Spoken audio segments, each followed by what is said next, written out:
Y The Last Man, ou Y, o Último Homem, chegou ao seu 7º episódio e eu vou continuar comentando, fazendo minha análise sobre tudo que aconteceu de interessante nesses últimos episódios. Eu não sei se você sabe, mas toda semana eu trago vídeos, análise dos episódios que são lançados toda segunda-feira, então você já esteja convidado a se inscrever no canal se você curte Y, o Último Homem. Eu tenho que pedir desculpa porque semana passada eu não consegui fazer uma análise do 6º episódio, porém, eu vou relembrar algumas coisas aqui, eu vou falar bastante do 7º, mas muita coisa que aconteceu no 6º, eu acho que houve um complemento nesse episódio aqui, então eu vou fazer uma análise um pouco diferente. Lembrando, essas análises são com spoilers, então eu conto que você já tenha assistido até o 7º episódio, até porque vai ser mais fácil você entender o que eu tô falando aqui, você vai associar com as questões que aconteceram na série, vai ser tranquilo. Mas antes, deixa eu me apresentar rapidinho, caso você não me conheça. Eu sou o Renner, você tá no A Culpa é do Roteirista, seu portal de entretenimento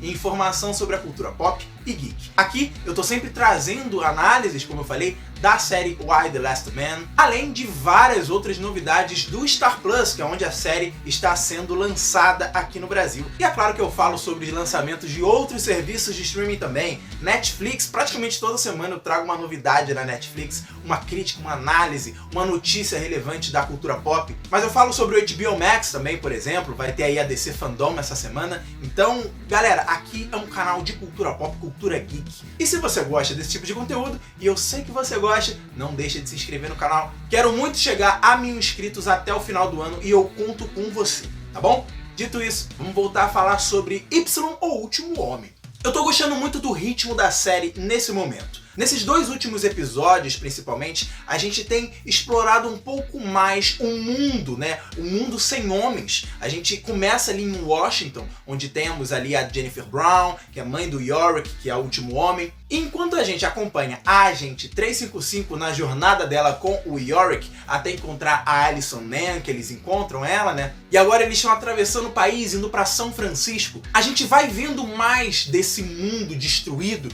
e vendo como as mulheres estão lidando com isso. Então aqui, como num filme pós-apocalíptico, a gente está conhecendo outros grupos, outras organizações, outras comunidades de mulheres e cada uma tem sua própria regra. Poxa, eu lembro logo de The Walking Dead e outros filmes e séries pós-apocalípticos, de zumbis principalmente. Nós temos um mundo destruído, aparentemente sem regras, e as pessoas estão lidando com isso da forma que dá. E ao longo dos episódios, a gente vai tendo mais informações sobre qual é a dessas comunidades de mulheres. Por exemplo, teve no outro episódio a Hero, irmã do Yorick, e o amigo dela, né? Eles encontraram um abrigo numa comunidade de mulheres que demorou um pouco para perceber, mas basicamente elas são um culto.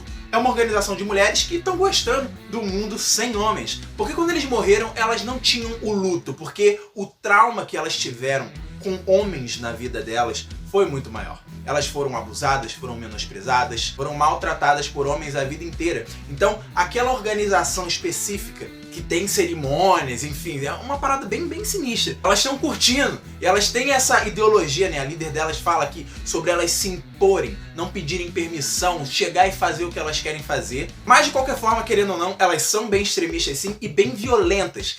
Eu quero mais respostas a respeito desse grupo, eu quero saber qual vai ser o desenvolvimento, porque eu acho que a Hero não vai querer ficar muito tempo lá não. Eu acho. Pelo menos o amigo dela eu acho que vai se tocar que não é uma boa ele ficar por ali. E no episódio 7, a gente conhece mais 2 grupos. O primeiro surge logo no início, né? Porque, lembrando, no episódio 6, o Yorick e a Allison Mann acabam traindo a Agente 355. Porque o Yorick, por mais que ele sempre fosse nas ideias ali da Agente 355, ele podia até questionar algumas atitudes dela, mas ele sempre acabava seguindo as ordens dela.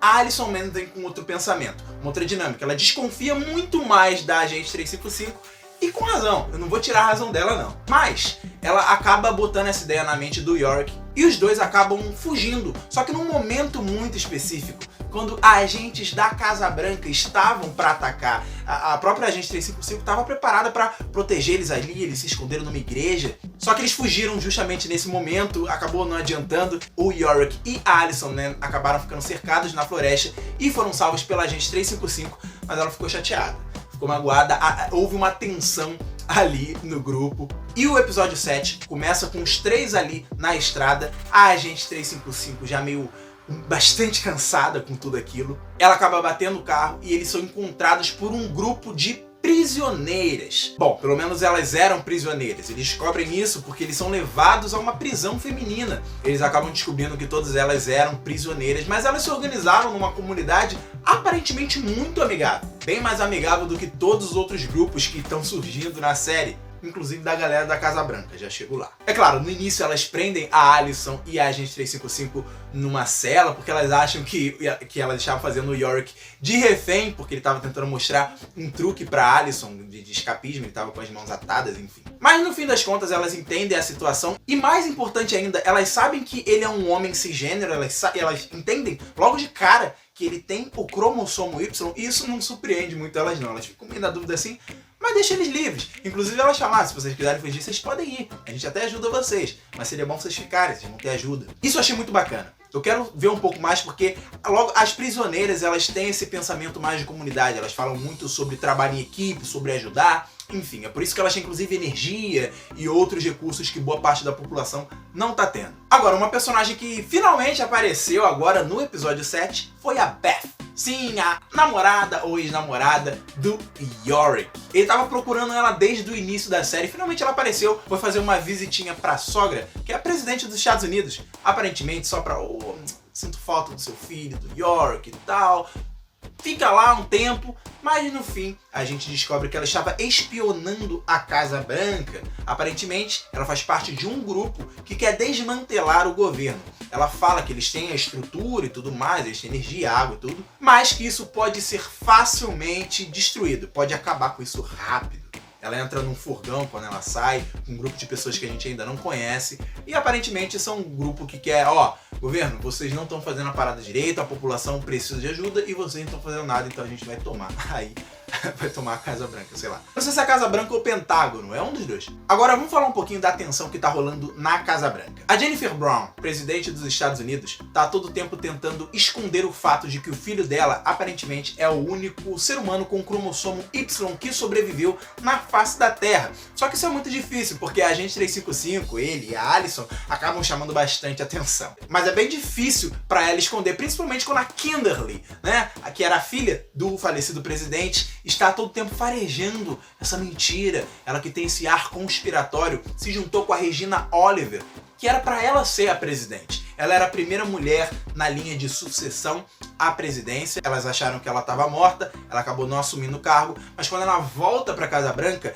as coisas já estão meio estabilizadas, então ela não tem força ali dentro da casa, entendeu? Então tá uma guerra fria bem interessante. Embora eu ache que a série seja assim bem maniqueísta, botar a Regina Oliver como vilã, sabe, falando coisas tipo, a gente tem que lidar com esse povo com violência, mais ou menos assim. Tem uma cena que ela fala sobre como lidar com as pessoas que estão fazendo protesto, e ela fala, não, quando os homens estavam aqui era bem melhor, porque esses esquerdistas e tudo mais, sabe esse tipo de comentário?